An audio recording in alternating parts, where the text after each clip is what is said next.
ఎటువంటి పరికరాన్ని వాడకుండా మనిషి కన్ను 0.1 మిల్లీమీటర్లు లేదా 100 మైక్రోమీటర్లు మాత్రమే ఉన్న వస్తువులను చూడగలదు. అంతకంటే చిన్న వాటిని చూడాలంటే మైక్రోస్కోపుల సహాయం తీసుకోవాల్సిందే. అలా తీసుకున్నా కానీ మనం చూడాలనుకున్న వాటిని మైక్రోస్కోప్లో పెట్టి దాన్ని కదలకుండా బంధించి మైక్రోస్కోప్ని అడ్జస్ట్ చేసుకొని చాలా జాగ్రత్తగా చూడాలి.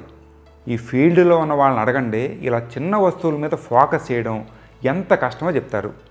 మరి అలాంటిది 1 మీటర్ కంటే ట్రిలియంతు 1,00,000 కోట్లు చిన్నగా ఉండే అణువుని ఎలా కనిపెట్టారు?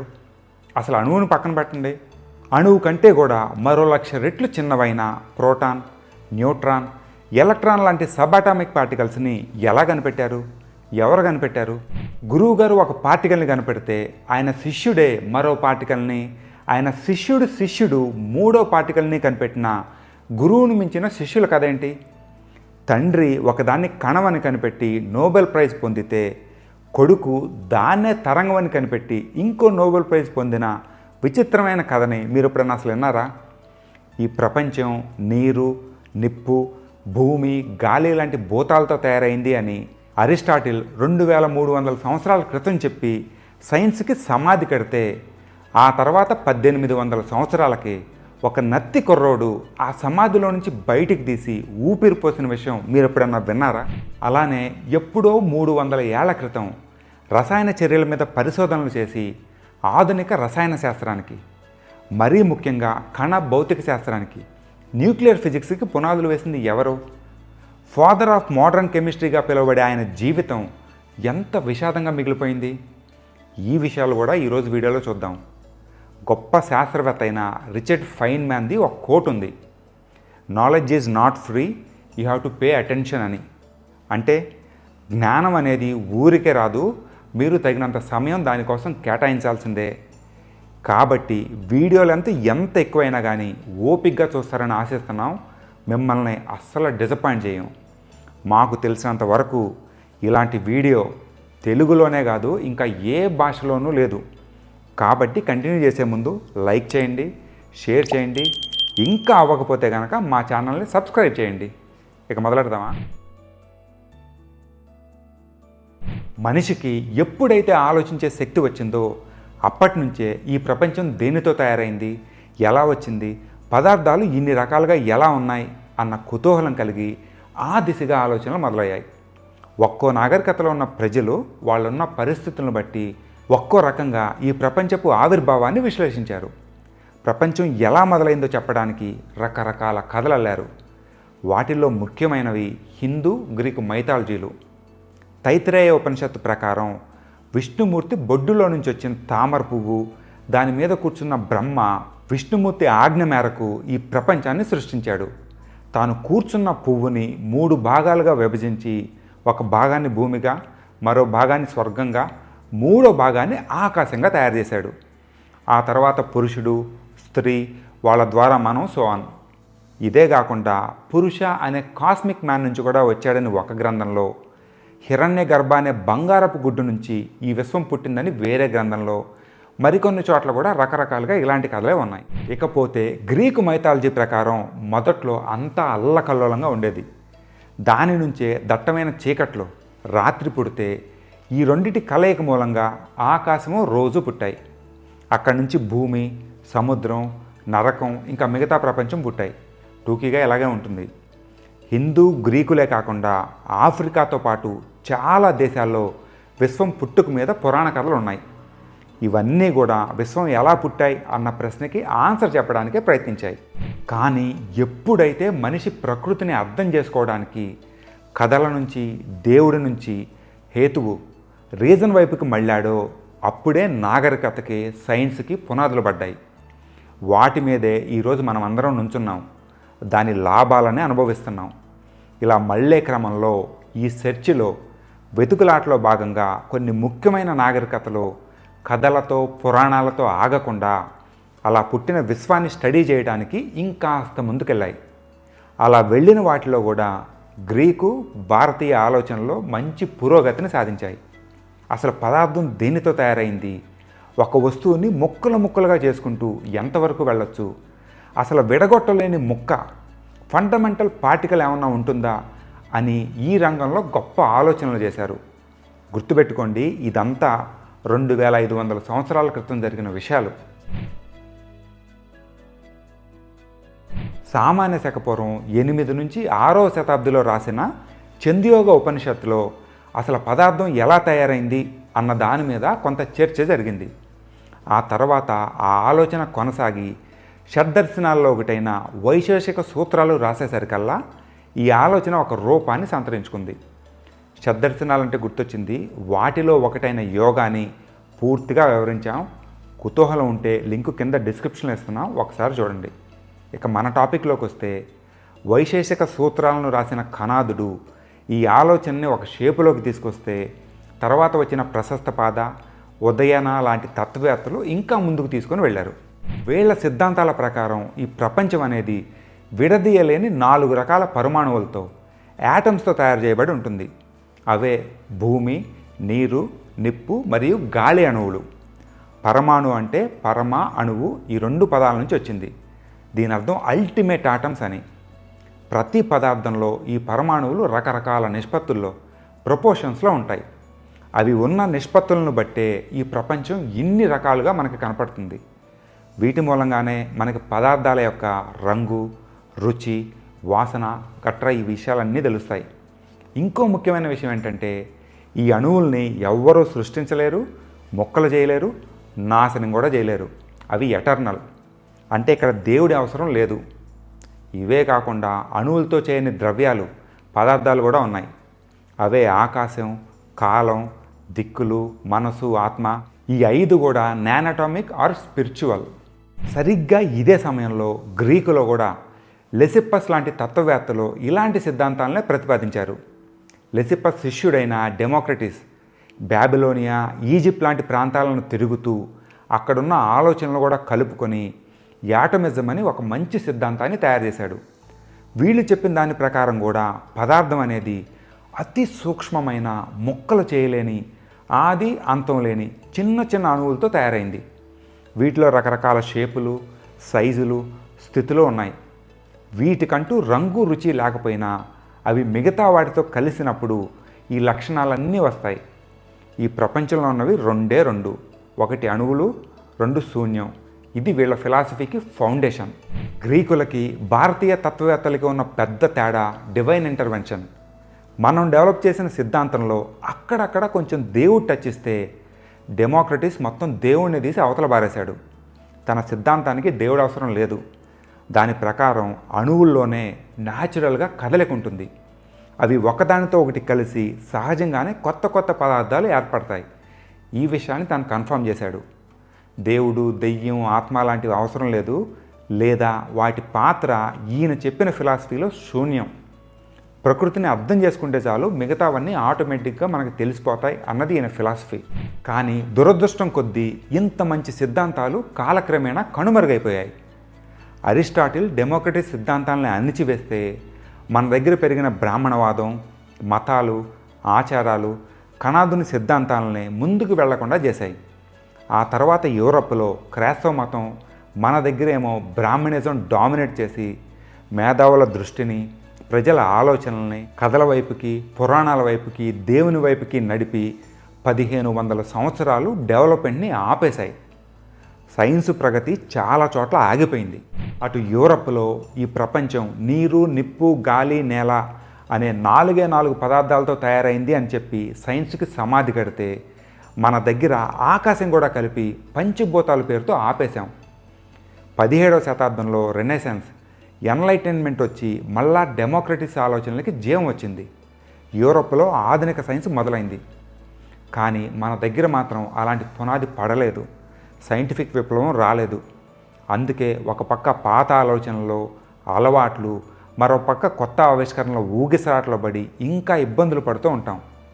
ఈ కాలంలో కూడా పంచభూతాలని ఏవో శక్తులు ఉంటాయని నమ్మటం, కంప్యూటర్లకు పసుపు రాయడాలు, ఎక్స్రే మెషిన్లకి తాయెత్తులు కట్టడాలు, రాకెట్ నమూనాకి పూజలు చేయడాలు, జబ్బు తగ్గడానికి దేవుడికి మొక్కుకోవడాలు చేస్తుంటాం. కానీ అది వేరే టాపిక్. 17వ శతాబ్దంలో ఇంగ్లాండులో పిల్లలు స్కూల్ చదువు పూర్తవగానే కొంతకాలం పాటు యూరోప్ అంతా తిరిగే పద్ధతి ఉండేది. అంటే కొత్త కొత్త ప్రదేశాలు తిరుగుతూ అక్కడ భాష నేర్చుకుంటూ కొత్త విషయాలు నేర్చుకునే అవకాశం. దానిలో భాగంగా 12 ఏళ్ల రాబర్ట్ బోయిల్ అనే బాగా నత్తి ఉన్న కుర్రాడు సుమారు 3 సంవత్సరాల పాటు ఫ్రాన్స్, స్విట్జర్లాండ్, ఇటలీ దేశాల్లో తిరిగాడు. కానీ అదే సమయంలో ఆయా దేశాల్లో గెలీలియో లాంటి మేధావులు తయారయ్యి అప్పటికి పాతుకుపోయిన పాత ఆలోచనలను ప్రశ్నిస్తూ మత పుస్తకాల్లో ఉన్నవి గుడ్డిగా నమ్మకుండా ప్రయోగాలు చేస్తూ సైన్స్కి మళ్ళీ జీవం పోస్తున్నారు. ఈ టూరు బాయిల్ మనసు మీద చాలా ప్రభావం చూపించింది. ప్రతి దాన్ని పరిశీలించి పరిశోధించి తెలుసుకోవాలి అనే కుతూహలం మొదలయ్యి ఇంటికి వచ్చి రాగానే తాను కూడా ప్రయోగాలు చేయడం మొదలుపెట్టాడు. అలా చేయడమే కాకుండా తనలాంటి మిగతా కుతూహలశాలను కూడా కలుపుకొని ఇన్విజిబుల్ కాలేజ్ పేరుతో, తెలుగులో చెప్పాలంటే కనపడని కాలేజ్ అనుకోండి, ఈ పేరుతో ఒక గ్రూపును తయారు చేసి ప్రయోగాలు చేసేవాడు. ఈ గ్రూపే కాలక్రమేణా రాయల్ సొసైటీ పేరుతో అధికారిక గుర్తింపు కూడా పొందింది. దీని మోటో ఏంటో తెలుసా? నుల్లియస్ ఇన్ వెర్బా, అంటే ఎవ్వరు చెప్పింది గుడ్డిగా నమ్మొద్దు అని. మోటోకి తగ్గట్టే అంతకుముందు చెప్పిన అరిస్టాటిల్ సిద్ధాంతాలను పక్కన పెట్టి ప్రకృతి గురించి తెలుసుకోవడానికి స్వయంగా పరిశోధనలు మొదలుపెట్టాడు. దానిలో భాగంగా ఈ భూతాల కాన్సెప్ట్ను నమ్మకుండా ప్రపంచం పంచభూతాలతో కాకుండా అంతకంటే చిన్నవైన, కంటికి కనపడని, ఇంకా చాలా కణాలతో నిర్మితమై ఉంది అని సైంటిఫిక్గా నిరూపించే ప్రయత్నం చేశాడు. దానిలో భాగంగా ఆ కాలంలో కొత్తగా కనిపెట్టిన గాలి పంపును వాడి ఒక నాలికలో ఉన్న గాలిని బయటికి తీసి గాలికి బరువు ఉంటుందని, అది ప్రెషర్ని, ఒత్తిడిని గురి చేస్తుందని, కావాలనుకుంటే దాన్ని తీసేసి శూన్యాన్ని సృష్టించవచ్చని నిరూపించాడు. అంటే 5 భూతాలు లేని స్థితి కూడా ఉంటుంది అని ప్రయోగపూర్వకంగా నిరూపించాడు. ఇంతకుముందు చెప్పిన డెమోక్రటిస్ కేవలం సిద్ధాంతాలతో సరిపెడితే బాయిల్ ప్రయోగాల ద్వారా దాన్ని మరింత అభివృద్ధి చేసి ముందుకు తీసుకెళ్లాడు. ఇంకా చెప్పాలంటే సైంటిఫిక్ ప్రోగ్రెస్కి హైవే వేశాడు. ఇదే సమయంలో వ్యాన్ హెల్మో అనే డచ్ సైంటిస్టు గాలి అనేది ఒకే పదార్థం కాదని, దానిలో కూడా రకరకాల వాయువుల మిశ్రమాలు ఉంటాయని కనిపెట్టేసరికి మరి కాస్త క్లారిటీ వచ్చింది. దాని మీద కూడా ఒక వీడియో చేసాం, లింక్ డిస్క్రిప్షన్లో ఇస్తాం. కుతూహలం ఉంటే అది కూడా చూడండి. ఇప్పుడు మన ప్రయాణం 18వ శతాబ్దపు ఫ్రాన్స్కి. ఫ్రాన్స్లో నివసిస్తున్న యాంటోన్ లవ్యాజే అనే సైంటిస్టు వస్తువుల్ని మండించడం మీద రకరకాల ప్రయోగాలు చేసేవాడు. అవి అసలు ఎలా మండుతాయి, ఎందుకని మండుతున్నాయి, మండక ముందు వాటి బరువు ఎంత, మండాక ఎంత, తగ్గిందా పెరిగిందా, వగైరా వగైరా. అందులో భాగంగా భాస్వరాన్ని ఒక కంట్రోల్డ్ ఎన్విరాన్మెంట్లో మండించి చూశాడు. మండించక ముందు, మండించిన తర్వాత బరువుల్ని పరిశీలించి షాక్ అయిపోయాడు. కాలిన తర్వాత వచ్చిన బూడిద బరువు కాల్చక ముందున్న భాస్వరం బరువు కంటే కూడా ఎక్కువ ఉంది. అప్పటిదాకా వస్తువులు ఎందుకు మండుతాయో చెప్పడానికి ఫ్లోజిస్టన్ థియరీ అని ఒక సిద్ధాంతం ఉండేది. దాని ప్రకారం మండే ప్రతి వస్తువులో ఫ్లోజిస్టన్ అనే పదార్థం ఉంటుంది. ఆ వస్తువు మండగానే దానిలో ఉన్న ఫ్లోజిస్టన్ బయటకు వచ్చి గాల్లో కలిసిపోతుంది. అలా గాల్లోకి వచ్చిన దాన్ని మొక్కలు పీల్చుకుంటాయి. ఆ మొక్కలోకి వెళ్ళిన ఫ్లోజిస్టన్ ఆ మొక్కల్ని ఎండబెట్టి మండించగానే మళ్ళీ గాల్లో కలిసిపోతుంది. అంటే అదొక సైకిల్ అన్నమాట. కాల్చినప్పుడు ఫ్లోజిస్టన్ బయటికి వెళ్ళిపోతుంది కాబట్టి మనం కర్రల్ని మండించినప్పుడు వచ్చే బూడిద, బొగ్గు బరువు కర్రల బరువు కన్నా తక్కువ ఉంటుంది. అంటే ఈ సిద్ధాంతం మనం నిత్య జీవితంలో చేసే పరిశీలనకి అనువుగానే ఉంది. కానీ ఎప్పుడైతే లవ్యాజే సైంటిఫిక్ పద్ధతిలో భాస్వరాన్ని మండించి చూశాడో దాని బరువు పెరిగింది. అంటే ఫ్లోజిస్టన్ సిద్ధాంతం తప్పనమాట. అదే ప్రయోగాన్ని ఎన్నిసార్లు రిపీట్ చేసినా అవే ఫలితాలు. ఇలా కాదని మెటీరియల్ని మార్చి సల్ఫర్తో, గంధకంతో చేసినా కూడా అలాగే అయింది. కాల్చిన గంధకపు బూడిద బరువు కాల్చక ముందున్న గంధకం బరువు కంటే ఎక్కువ ఉంది. అంటే దీన్నన్నా మండించినప్పుడు ఏది బయటికి వెళ్ళడం లేదు. అలా వెళ్ళకపోగా గాల్లో మన కంటికి కనిపించింది ఏదో ఆ భాస్వరంతో కలిసి దాని బరువు పెరిగింది అని అర్థమైంది. ఆ తర్వాత 1774లో జోసెఫ్ ప్రిస్ట్లీ అనే మరొక శాస్త్రవేత్త ప్యారిస్కి వచ్చినప్పుడు తను కనుక్కున్న కొత్త గ్యాస్ గురించి కొన్ని వివరాలు లవ్యాజేతో పంచుకున్నాడు. ఆ కొత్త గ్యాసు ఊపిరి పీల్చుకోవడంలో సహాయం చేయడమే కాకుండా మంటలు పుట్టించడానికి బాగా ఉపయోగపడుతుంది. ఈ కొత్త గ్యాస్తో లవ్యాజే మరిన్ని ప్రయోగాలు చేసి ఫ్లోజిస్టన్ సిద్ధాంతానికి పూర్తి సమాధి కట్టేశాడు. ఆ కొత్త గ్యాసే ఆక్సిజన్. ఇక్కడ ఒక క్లారిటీ వచ్చింది. మండడం లాంటి రసాయనిక చర్యలు జరిగినప్పుడు ఫ్లోజిస్టోన్ లాంటి మిస్టీరియస్ పదార్థాలు ఏమీ ఇన్వాల్వ్ కావడం లేదు. గాలిలో ఉన్న కొన్ని రకాల గ్యాసెస్ ద్వారానో వేరే కెమికల్స్ ద్వారానో మనకి తెలియని చర్యలు జరిగి ఒక పదార్థం మరో పదార్థంగా మారుతుంది అన్న క్లారిటీ వచ్చింది. ఒక రకంగా చెప్పాలంటే శక్తి నేతృత్వ నియమం, law of conservation of energy యొక్క మొదటి రూపం ఇదే. మన టాపిక్కి దీన్ని అన్వయిస్తే అణువులు పుట్టవు, అంతరించవు, ఒక రూపం నుంచి మరొక రూపానికి మాత్రమే మారగలవు. ఆక్సిజన్, హైడ్రోజన్ లాంటి వాటిని కనుగొనడంలో పాలు పంచుకోవడంతో పాటు లా ఆఫ్ కన్జర్వేషన్ ఆఫ్ మాస్ని కనిపెట్టడం, మెట్రిక్ సిస్టమ్ని డెవలప్ చేయడం, మొట్టమొదటిసారిగా మూలకాల లిస్టుని డీటెయిల్డ్గా తయారు చేయడం లాంటి ఎన్నో పనులు చేశాడు. కాబట్టే యాంటోన్ లవ్యాజేని ఫాదర్ ఆఫ్ మోడర్న్ కెమిస్ట్రీ అని పిలుస్తారు. కానీ ఫ్రెంచ్ రెవల్యూషన్ జరిగినప్పుడు ట్యాక్స్ ఫ్రాడ్ చేశాడనే నెపంతో ఆయన్ని గిల్టెన్ మీద పెట్టి చంపేశారు. 1.5 ఏడాది తర్వాత నిర్దోషిగా తేలినా పోయిన ప్రాణం తిరిగి రాదుగా. అందుకే జోసెఫ్ లగ్రాంగ్ అనే ఫ్రెంచ్ శాస్త్రవేత్త వాళ్ళు లవ్యాజే తల నరకడానికి ఒక్క క్షణం పట్టింది, కానీ అలాంటి తలనే మళ్ళీ తయారు చేయాలంటే 100 ఏళ్ళు కూడా సరిపోకపోవచ్చు అన్నాడంట. అందుకనే మంచి సమాజాన్ని నిర్మించడం అనేది ఎప్పుడు కూడా మన ప్రాధాన్యతగా ఉండాలి. రాబర్ట్ బోయిల్ పదార్థం అనేది కణాలతో ఉంటుంది అని ప్రతిపాదిస్తే గాలి అనేది రకరకాల వాయువుల కలయిక అని వ్యాన్ హెల్మో నిరూపించాడు. కాకపోతే కణాలు ఒకదాంతో కలిసి రకరకాల పదార్థాలుగా ఎలా ఏర్పడుతున్నాయి? ఏ కణమైనా వేరొక కణంతో ఎలాగైనా కలిసిపోవచ్చా? అలా కలిసేటట్టయితే కొన్ని లక్షల కోట్ల మూలకాలు ఎలిమెంట్స్ ఉండాలి కదా, అవి ఉన్నాయా? ఇలాంటి ప్రశ్నలు బోల్డ్ అని ముందుకొచ్చాయి. దీనికి సమాధానం కనిపెట్టడానికి ప్రయత్నించిన వాడే జోసెఫ్ ప్రోస్. ఒక పక్క యాంటోన్ లవ్యాజే మంటల్ని డీకోడ్ చేస్తుంటే మరో పక్క ప్రోస్ పదార్థాలను డీకోడ్ చేయడం మొదలుపెట్టాడు. దీనికోసం ప్రకృతిలో సహజ సిద్ధంగా దొరికే కాపర్ కార్బోనేట్ని ల్యాబ్లో విడగొట్టి దానిలో కాపర్ ఎంత ఉంది, కార్బన్ ఎంత ఉంది, ఆక్సిజన్ ఎంత ఉంది అని లెక్క కట్టి చూశాడు. అలాగే ల్యాబ్లో తయారు చేసిన కాపర్ కార్బోనేట్ను కూడా పరిశీలించి చూశాడు. దానిలో కూడా అదే నిష్పత్తిలో ఇందాక చెప్పిన 3 మూలకాలు ఉన్నాయి. అంటే ఒక పదార్థం ప్రకృతిలో దొరికిన మనం ల్యాబ్లో తయారు చేసిన దానిలో ఉండే మూలకాల నిష్పత్తి మారదు. ఆ నిష్పత్తి కూడా ఎలా పడితే అలా ఉండదు, ఒక పద్ధతి ప్రకారం మాత్రమే ఉంటుంది అని ఆయనకు అర్థమైంది. ఉదాహరణకి కాపర్ కార్బోనేట్లో 5.3% కాపర్, 1% కార్బన్, 4% ఆక్సిజన్ ఉంటాయి. ఒకవేళ మీరు కార్బన్ని 5.3% కంటే ఎక్కువ కలపడానికి ప్రయత్నించినా అది కలవదు, విడిగా ఉండిపోతుందే తప్ప కాపర్ కార్బోనేట్ అసలు ఫామ్ అవ్వదు. మీకు ఇంకా క్లియర్గా చెప్పాలంటే నీళ్లలో 11% హైడ్రోజన్, 89% ఆక్సిజన్ ఉంటాయి. అది వాన నీళ్ళైనా, కొలను నీళ్ళైనా, సముద్రం నీళ్ళైనా, చివరికి మీరు సొంతంగా ప్రయోగశాలలో తయారు చేసిన నీళ్ళైనా సరే అది మారదు.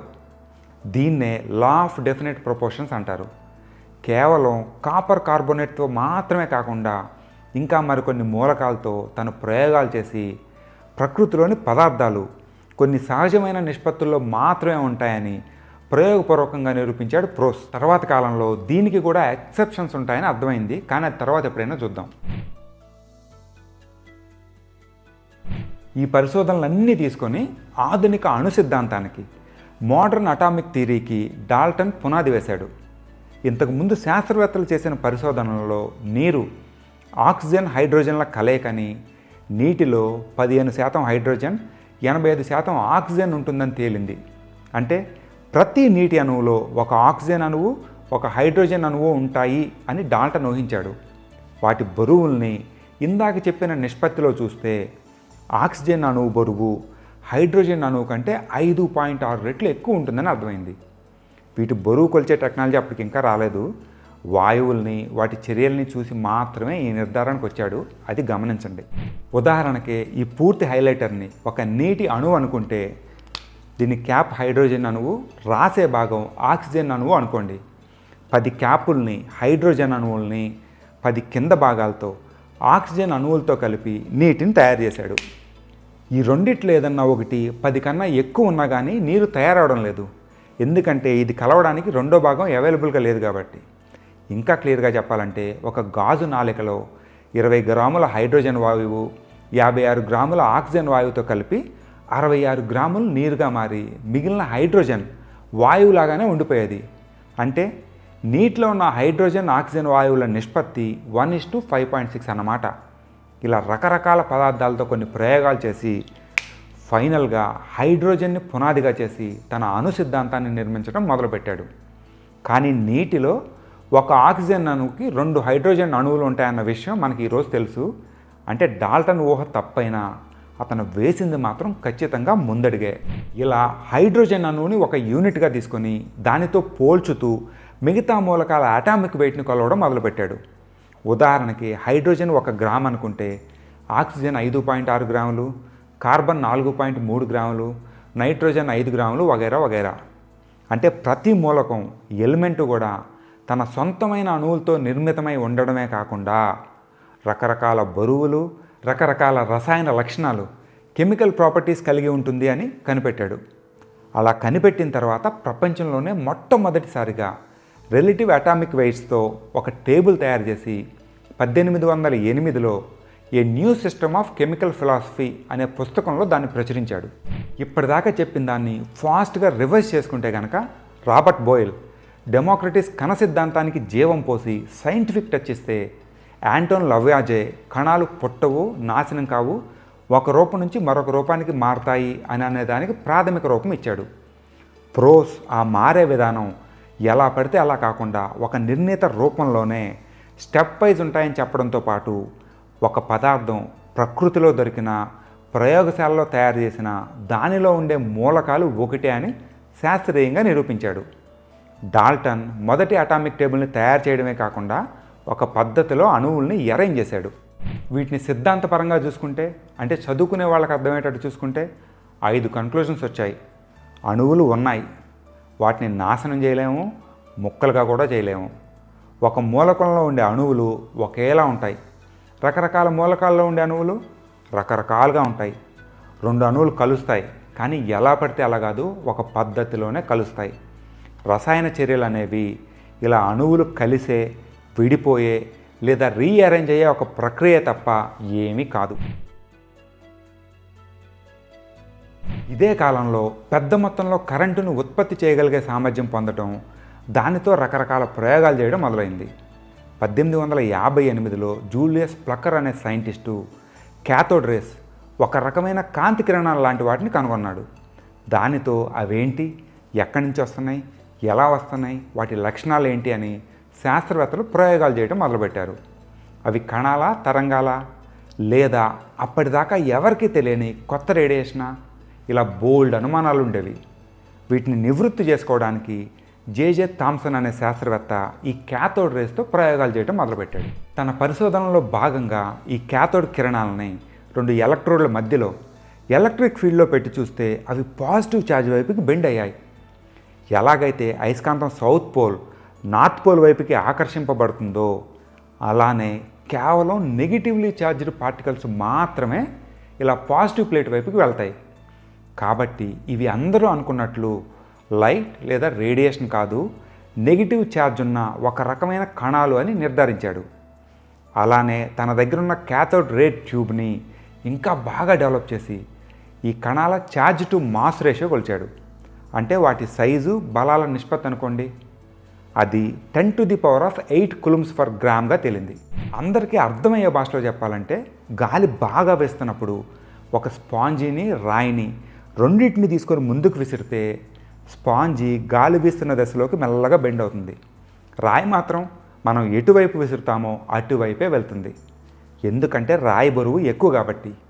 ఇక్కడ కూడా ఎలక్ట్రిక్ ఫీల్డ్ని గాలి అనుకుంటే విసిరిన వస్తువుని క్యాథోడ్ రేలో ఉన్న కణం అనుకోండి, ఎలాగైతే బరువు తక్కువైన స్పాంజీ గాలి దిశలో వెళ్ళిందో అలాగే ఆ కణం పాజిటివ్ ఛార్జ్ వైపుకి వెళ్ళింది కాబట్టి దాని బరువు చాలా చాలా తక్కువ అని అర్థమైంది. మొదట్లో ఇవేమన్నా ఎవరో కనిపెట్టని కొత్త అణువులా లేదా క్యాథోడ్ ట్యూబ్లో పెట్టిన కాపర్ ఎలక్ట్రోడ్ అణువులా అనే అనుమానం కూడా వచ్చింది. ఇది కూడా పాయింటే కదా. కానీ కాపర్ క్యాథోడ్ పెట్టినా, సిల్వర్ క్యాథోడ్ పెట్టినా, చివరికి కార్బన్ క్యాథోడ్ పెట్టినా ఒకే రకమైన క్యాథోడ్ కిరణాలు వస్తున్నాయి. అవన్నీ అప్పటికే కనిపెట్టిన అత్యంత చిన్న అణువైన హైడ్రోజన్ అణువు కన్నా కూడా అతి చిన్నవని అర్థమైంది. అలానే అణువులు, యాటమ్స్ ఛార్జ్ పరంగా న్యూట్రల్, కానీ వీటికి నెగిటివ్ ఛార్జ్ ఉన్నట్లు తేలింది. ఇలా అన్నిటినీ పరిశీలించి ఇవి అణువు కంటే చిన్నవైన ప్రతి అణువులో ఒకేలా ఉండే సబటామిక్ పార్టికల్స్ అని కన్క్లూడ్ చేశారు. ఇదొక రెవల్యూషన్. ఎందుకంటే అప్పటి వరకు అణువు అనేది ఒక గట్టి విడగొట్టలేని ముద్ద లాంటిది. దాని లోపల అంతకంటే చిన్నవైన సబటామిక్ పార్టికల్స్ ఉన్నాయన్నది ఎవ్వరో కనిపెట్టిన విషయం. ఇవే ఎలక్ట్రాన్లు. మొట్టమొదట కనుగొన్న అణువు లోపలి భాగాలు సబటామిక్ పార్టికల్స్. ఎలక్ట్రాన్లకి నెగిటివ్ ఛార్జ్ ఉన్నా కూడా అణువులు స్థిరంగా ఉన్నాయి, ఒకదాంతో ఒకటి వికర్షించుకోవడం లేదు. కాబట్టి అణువులో పాజిటివ్ ఛార్జ్ కూడా ఉండి రెండు ఛార్జీలు బ్యాలెన్స్ అయ్యి అణువుకి స్థిరత్వం ఉంటుంది అని థామ్సన్ ఊహించాడు. అణువు అనేది పుచ్చకాయలాగా ఉంటుందని, కాయంతా పాజిటివ్ ఛార్జ్ ఉండి లోపల విత్తనాలు ఉన్నట్లు ఎలక్ట్రాన్లు ఉంటాయని మొదటిసారిగా అణువు లోపలి భాగాన్ని ఊహించాడు. దీన్నే ప్లమ్ పుడింగ్ మోడల్ అని కూడా అంటారు. జేజే థామ్సన్ ఎలక్ట్రాన్ల మీద పరిశోధనలు చేస్తున్న సమయంలోనే హెన్రీ బెక్వెరెల్ అనే శాస్త్రవేత్త రేడియో ధార్మికతని, రేడియో యాక్టివిటీని కనుగొన్నాడు. దీని మీదే ఇంకో మంచి వీడియో చేయొచ్చు, కాబట్టి ఇదేంటో తర్వాత చూద్దాం. ఈ రేడియో యాక్టివిటీ మీద థామ్సన్ శిష్యుడైన ఎర్నెస్ట్ రూదర్ఫోర్డ్ ప్రయోగాలు చేసి దానిలో 2 రకాల కిరణాలు ఉంటాయని కనుక్కున్నాడు. అవే ఆల్ఫా మరియు బీటా రేస్. 2 ప్రోటాన్లు 2 న్యూట్రాన్లు ఉండి బాగా హెవీగా ఉండేవే ఆల్ఫా రేస్. ప్రోటాన్ న్యూట్రాల్ సంగతి అప్పటికి తెలియకపోయినా ఆల్ఫా రేసు హెవీగా పాజిటివ్ ఛార్జ్ ఉండి వేగంగా ప్రయాణించే కిరణాలని రూదర్ఫోర్డ్ కనుక్కున్నాడు. ఈ ఆల్ఫా రేస్తో బాగా పాపులర్ అయిన మెటల్ ఫాయిల్ ప్రయోగం చేశాడు. ఈ ప్రయోగంలో ఒక పలచటి లోహపు కాగితాన్ని తీసుకొని దాని మీద ఆల్ఫా రేస్ ప్రయోగించాడు. థామ్సన్ చెప్పినట్లు పాజిటివ్ ఛార్జ్ అణువు మొత్తం పలుచని దూదిలాగా ఉండి అక్కడక్కడ ఎలక్ట్రాన్లు ఉంటే ప్లమ్ పుడింగ్ మోడల్ కరెక్ట్ అయితే ఆల్ఫా పార్టికల్స్ చాలా సులభంగా ఆ షీట్లోంచి వెళ్ళిపోగలవు. కానీ ప్రయోగంలో మాత్రం చాలా ఆల్ఫా పార్టికల్స్ దాంట్లోంచి వెళ్ళిపోయినా కొన్ని తిరిగి ఫాస్ట్గా బౌన్స్ అయ్యాయి. రూదర్ఫోర్డ్ బుర్ర పాడైపోయింది. ఆయన మాటలో చెప్పాలంటే ఒక 15 అంగుళాల ఫిరంగి గుండుని ఒక కాగితం మీదకి పేల్చితే అది వెనక్కి తిరిగి వచ్చి మనకు తగిలినట్టు ఇక్కడ జరిగింది అన్నాడంట. దీన్ని బట్టి అణువులో ఉన్న బరువు, పాజిటివ్ ఛార్జ్ అంతా మొత్తం స్ప్రెడ్ అయ్యి కాకుండా ఒకచోటే ఉందని, ఈ ఆల్ఫా పార్టికల్స్ దానికి తగిలి వెనక్కి వచ్చాయని నిర్ధారించాడు. దీని నుండే అణువులో చాలా భాగం ఖాళీగా ఉండి లోపల ఒక కేంద్రం ఉండి పాజిటివ్ ఛార్జ్ ఆ కేంద్రంలో ఉండి ఎలక్ట్రాన్లు దాని చుట్టూ తిరుగుతున్నాయని ఒక కొత్త న్యూక్లియర్ మోడల్ని ప్రవేశపెట్టి మోడర్న్ న్యూక్లియర్ ఫిజిక్స్కి పునాది వేయడమే కాకుండా క్వాంటమ్ మెకానిక్స్కి స్టేజీని సెట్ చేశాడు. అణువు కేంద్రం గురించి ఇంకా తెలుసుకునే ప్రయత్నంలో నైట్రోజన్ గ్యాస్ని కూడా ఈ ఆల్ఫా రేస్తో ఢీకొట్టించి చూశాడు. విచిత్రంగా దానిలో నుంచి హైడ్రోజన్ అణువు బయటకు వచ్చింది. అంటే నైట్రోజన్లో మనకు తెలియకుండా హైడ్రోజన్ ఉందేమో అని అనుమానించాడు. అవే ఆల్ఫా రేస్ని ఆక్సిజన్, అల్యూమినియం లాంటి మిగతా మూలకాలతో ఢీకొట్టిన హైడ్రోజన్ అణువే బయటకు వస్తుంది. అంటే హైడ్రోజన్ అనేది ప్రతి మూలకంలో గల ఫండమెంటల్ బిల్డింగ్ బ్లాక్ అని ఒక కన్క్లూజన్కి వచ్చాడు. కానీ అలా బయటకు వచ్చిన హైడ్రోజన్ అణువు కూడా ఒక పూర్తి అణువులా లేదు. దానికి పాజిటివ్ ఛార్జ్ మాత్రమే ఉండి మామూలు హైడ్రోజన్ కన్నా కూడా చాలా వేగంగా కదులుతుంది. అప్పటికే అణువు మధ్యలో ఉన్న కేంద్రంలో మాత్రమే పాజిటివ్ ఛార్జ్ ఉంటుందని రూదర్ఫోర్డ్ కనిపెట్టాడు. కాబట్టి ఇలా బయటకు వచ్చింది హైడ్రోజన్ న్యూక్లియస్, కేంద్రకం మాత్రమే అని రీజనింగ్ చేశాడు. అలానే ప్రతి అణువులో హైడ్రోజన్ ఉంది అనే కంటే హైడ్రోజన్ కేంద్రకంలో ఏదైతే ఉందో అదే ప్రతి అణువు కేంద్రకంలోనూ ఉంటుంది అని చెప్పడమే కరెక్ట్ అని భావించి దానికి ప్రోటాన్ అని పేరు పెట్టాడు. అంటే రూదర్ఫోర్డ్ తన గురువుగారు కనిపెట్టిన ప్లమ్ పుడింగ్ మోడల్, పుచ్చకాయ మోడల్ని పగలగొట్టి అవతల పడేసి కొత్త మోడల్ని ప్రతిపాదించడమే కాకుండా ప్రోటాన్ని కూడా కనుక్కున్నాడు. ఇది 2వ సబాటామిక్ పార్టికల్. ఎలక్ట్రాన్ని, ప్రోటాన్ని కనిపెట్టడం కాస్త సులభం. ఎందుకంటే వీటికి ఛార్జ్ ఉండి ఎలక్ట్రోడ్లో పక్కన పెట్టినప్పుడు ఆపోజిట్ ఛార్జ్కి అట్రాక్ట్ అవుతాయి. కానీ 3వదైన న్యూట్రాన్ అలా కాదు. ఎటువంటి ఛార్జ్ లేకుండా గుట్టుగా గుహలోనే దాక్కుని ఉంటుంది. అందుకనే దాన్ని కనిపెట్టడానికి మరో 10 ఏళ్లకు పైగా పట్టింది. కనిపెట్టింది రూదర్ఫోర్డ్ శిష్యుడైన జేమ్స్ చాడ్విక్. సైన్సులో ఒక కొత్త విషయం కనిపెట్టిన ప్రతిసారి ఒక ఆన్సర్ దొరికినా వెంటనే మరో 10 ప్రశ్నలు బయటకు వస్తాయి. ప్రోటాన్ని కనుగొని అణువు లోపలి భాగాన్ని కొత్త మోడల్తో వివరించిన తర్వాత మరిన్ని ప్రశ్నలు ముందుకొచ్చాయి. అణువు కేంద్రంలో కేవలం పాజిటివ్ ఛార్జ్ గల ప్రోటాన్లే ఉంటే అవెందుకు ఒకదానికొకటి వికర్షించుకొని అణువు విచ్ఛిన్నమైపోదు, కూలిపోదు? అలానే అణువుల యొక్క అటామిక్ మాస్, ప్రోటాన్ల సంఖ్య ఎందుకని ఎక్కువగా ఉంటుంది? ఇలాంటి ప్రశ్నలు చాలా ముందుకొచ్చాయి. రదర్ఫోర్డ్ చేసిన కృషి మూలంగా 1920ల కల్లా న్యూక్లియర్ ఫిజిక్స్ ఊపందుకొని శాస్త్రవేత్తలు రకరకాల ప్రయోగాలు చేయడం మొదలుపెట్టారు. ప్రయోగాలకు ఉపయోగపడే పదార్థాన్ని తీసుకోవటం, దాన్ని ఆల్ఫారేస్తో ఢీ కొట్టించి వచ్చిన ఫలితాలను విశ్లేషించడం చేసేవాళ్ళు. దానిలో భాగంగా 1930లో జర్మనీ శాస్త్రవేత్తలైన బోత్ బెకర్ బెరీలియం అనే లోహాన్ని ఆల్ఫా పార్టికల్స్తో ఢీ కొట్టించి కొత్త రకమైన తరంగాలు రావడం గమనించారు. వాటిని మొదట్లో రేడియో యాక్టివిటీలో వచ్చే గామా రేస్ అనుకున్న వాటి బలం గామా కిరణాల కంటే చాలా ఎక్కువగా ఉంది.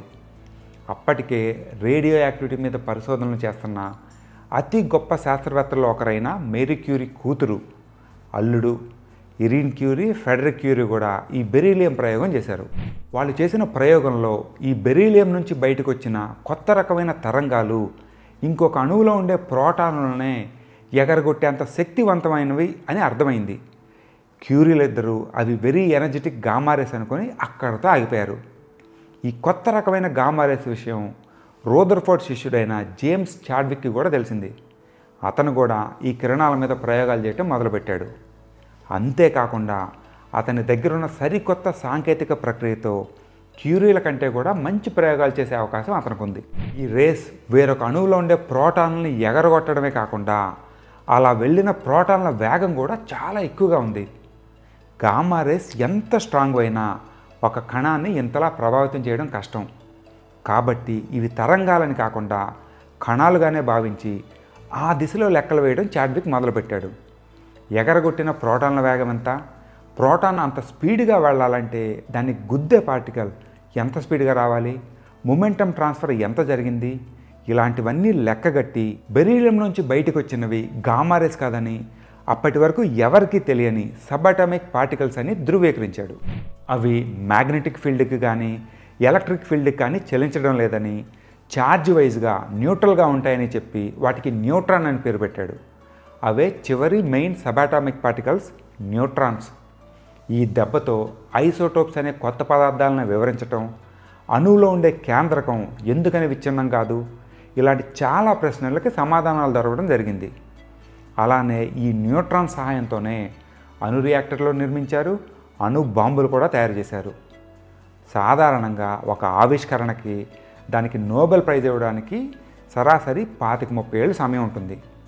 కానీ న్యూట్రాన్ని కనుగొన్న 3 ఏళ్లకే జేమ్స్ చాడ్విక్కి నోబెల్ ప్రైజ్ ఇచ్చారంటే మీరే ఊహించుకోండి దాని గొప్పతనం. 1900వ సంవత్సరంలో మ్యాక్స్ ప్లాంక్ క్వాంటా అనే కాన్సెప్ట్ని ప్రతిపాదించాక ఫోటో ఎలక్ట్రిక్ ఎఫెక్ట్ని వివరించడానికి ఐన్స్టీన్ లైట్ అనేది తరంగంలాగానే కాదు కణంగా కూడా ప్రవర్తిస్తుంది అని చెప్పాడు. బై ద వే దీని మీద కూడా మంచి వీడియో చేసాం, లింక్ డిస్క్రిప్షన్లో ఉంది, అస్సలు మిస్ అవ్వద్దు. ఐన్స్టీన్ని బట్టి లైట్ తరంగాలు కణాలుగా కూడా ప్రవర్తిస్తాయన్నమాట. దీన్ని విన్న లూయి డి బ్రోగ్లీ అనే శాస్త్రవేత్తకి ఒక అనుమానం వచ్చింది. తరంగాలు కణాలుగా ప్రవర్తిస్తే కణాలు తరంగాలుగా ఎందుకని ప్రవర్తించకూడదు అని. అప్పటిదాకా అయోమయంగా ఉన్న క్వాంటమ్ ప్రాపర్టీస్ని ఎక్స్ప్లెయిన్ చేయడానికి డి బ్రోగ్లీ ఈ ఐడియాని డెవలప్ చేసి ఒక ఫార్ములాను కూడా కనిపెట్టాడు. ఈ ఫార్ములా ప్రకారం పెద్ద పెద్ద బరువులకు ఉండే తరంగ లక్షణం చాలా సూక్ష్మంగా కొలవలేనంతగా ఉంటుంది. అందుకని ఎలక్ట్రాన్లు, ప్రోటాన్లు లాంటి చిన్న చిన్న వాటితో దీన్ని చెక్ చేయాలి. అలా చెక్ చేసే పని ఎలక్ట్రాన్లను కనిపెట్టిన జేజే థామ్సన్ కొడుకైన జీపీ థామ్సన్ చేశాడు. బాగా పలచగా ఉన్న బంగారు ప్రేకుని తీసుకొని దాని మీద ఎలక్ట్రాన్లను ప్రసరింపజేశాడు. వాటిలో నుంచి బయటకు వెళ్ళిన ఎలక్ట్రాన్లు డిఫ్రాక్షన్ ప్యాటర్న్ అనే దాన్ని ఏర్పరిచాయి. అది కూడా ఏ ఫార్ములానైతే డి బ్రోగ్లీ కనిపెట్టాడో అదే ఫార్ములాలో ఉన్నంత యాక్యురసీలోనే అవి పనిచేశాయి. ఈ ప్రయోగంతో ఎలక్ట్రాన్కు ఉన్న తరంగ లక్షణం నిరూపించబడమే కాకుండా ఎలక్ట్రాన్ డిఫ్రాక్షన్ అనే కొత్త సైన్స్ ఫీల్డ్ డెవలప్ అయ్యి ఎలక్ట్రాన్ మైక్రోస్కోపులు కూడా తయారు చేసుకోగలిగాం. ఈ విధంగా ఎలక్ట్రాన్లకు ఉన్న తరంగ లక్షణం కనిపెట్టినందుకు జీపీ థామ్సన్కి 1937లో నోబెల్ ప్రైజ్ కూడా ఇచ్చారు. అంటే జేజే థామ్సన్ క్యాథోడ్ రేస్ తరంగాలు కాదు సబాటామిక్ పార్టికల్స్ అయిన ఎలక్ట్రాన్లని, ఇంకా సరిగ్గా చెప్పాలంటే కణాలని కనిపెట్టినందుకు 1906లో నోబెల్ ప్రైజ్ అందుకుంటే, ఆయన కొడుకు ఎలక్ట్రాన్లని తరంగాలను నిరూపించినందుకు 1937లో నోబెల్ ప్రైజ్ అందుకున్నాడు. ఎంత వెరైటీగా ఉంది. 19వ శతాబ్దం చివరిలో క్వాంటమ్ మెకానిక్స్కి బీజం పడి 20వ శతాబ్దం మొదటి భాగంలో ఈ ఫీల్డ్ పరుగులు పెట్టింది. దీనికి విత్తనం నాటిన మాక్స్ ప్లాంక్ 1870లో తన గురువు ఫిజిక్స్ ప్రొఫెసర్ అయిన ఫిలిప్ వ్యాన్ జోలీ దగ్గరికి వెళ్ళి నేను ఫిజిక్స్ చదువుకుందాం అనుకుంటున్నాను అన్నాడంట. దానికి జోలీ ఫిజిక్స్లో కనిపెట్టాల్సినవన్నీ కనిపెట్టారు, ఇక మిగిలింది ఖాళీలు పూడ్చడమే అని సలహా ఇచ్చాడు. ప్లాంక్ ఆ సలహాని పట్టించుకోలేదు. ఫిజిక్స్నే తన కెరీర్గా ఎంచుకొని క్వాంటమ్ మెకానిక్స్కి ఆద్యం పోసి అప్పటిదాకా ఉన్న క్లాసికల్ ఫిజిక్స్ని తలకిందులు చేసి అవతల పాడేశాడు. ఫిజిక్స్లో ఇంత రెవల్యూషన్ ఎలా తీసుకొచ్చామని అడిగితే నేను ఇది కావాలని చేయలేదు, బ్లాక్ బాడీ రేడియేషన్ ఎలా వస్తుందో తెలుసుకునే కుతూహలంలో జరిగిన పని అన్నాడు. అది కుతూహలానికి ఉన్న పవర్. అలానే కేంబ్రిడ్జ్లో ఉన్న క్యావెండిష్ ల్యాబొరేటరీ లాంటి ఆధునిక ప్రయోగశాలలో ఇలాంటి గొప్ప విషయాలను కనుక్కోవడంలో సహాయం చేశాయి. జేజే థామ్సన్ ఎలక్ట్రాన్ని, జేమ్స్ చాడ్విక్ న్యూట్రాన్ని ఇక్కడే కనుక్కుంటే, జీపీ థామ్సన్ ఎలక్ట్రాన్ తరంగ ప్రయోగాన్ని కూడా ఇక్కడే చేశాడు. ఇన్ని ఆవిష్కరణలు ఒక ల్యాబ్లో జరిగాయంటే అద్భుతమే. ఇలాంటి ల్యాబు మన దేశంలో ఉందా అంటే ఇప్పటికీ సరైన ఆన్సర్ చెప్పడం కష్టమే. 21వ శతాబ్దంలో గొప్ప ఆవిష్కరణలు జరగాలంటే గొప్ప ప్రయోగశాలలు కావాల్సిందే. అలా కావాలంటే డబ్బులు ఖర్చు పెట్టాలి, పాత ఆలోచనలనే పక్కన పెట్టాలి. ప్రపంచంలో అభివృద్ధి చెందిన దేశాలు తమ జీడిపిలో 3 నుంచి 5% R&D కోసం ఖర్చు చేస్తుంటే మనం మాత్రం 0.65% దగ్గరే ఆగిపోయాం. మన పిల్లలు చదవాలన్నా, కెరీర్లో ఎదగాలన్నా, పరిశోధనలు చేయాలన్నా మనకు ల్యాబులు కావాలి. అవి రావాలంటే మనం ఆ వైపు దృష్టి పెట్టి ప్రభుత్వం మీద ఒత్తిడి తేవాలి. వైకుంఠ ద్వార దర్శనం టికెట్లు ఎప్పుడు ఓపెన్ చేస్తారు, హలీం ఏ షాప్లో బాగుంటుంది, క్రిస్మస్ వేడుకలు ఎలా చేయాలి అనే కుతూహలంతో పాటు మన దేశం ఎలా ఎదగాలి, దానికి ఏమేం కావాలి, వీటి మీద కూడా కుతూహలం ఉంటే ఈ దేశం ముందుకెళ్తుంది. ఒప్పుకుంటారా లేదా? ఇంత పెద్ద వీడియోని ఓపిక్గా ఇప్పటిదాకా చూసినందుకు మిమ్మల్ని మెచ్చుకోక తప్పదు. పిండి కొద్దీ రొట్టె, కుతూహలం కొద్దీ వీడియో అన్నారు పెద్దలు. తప్పదు, ఏం చేస్తాం. ఒక్కోసారి పెద్ద వీడియోలు పడతాయి, భరించాల్సిందే. ఇంకో వీడియోతో మళ్ళీ కలుద్దాం. కుతూహలంగా ఉండండి, కుతూహలశాలను చూడండి.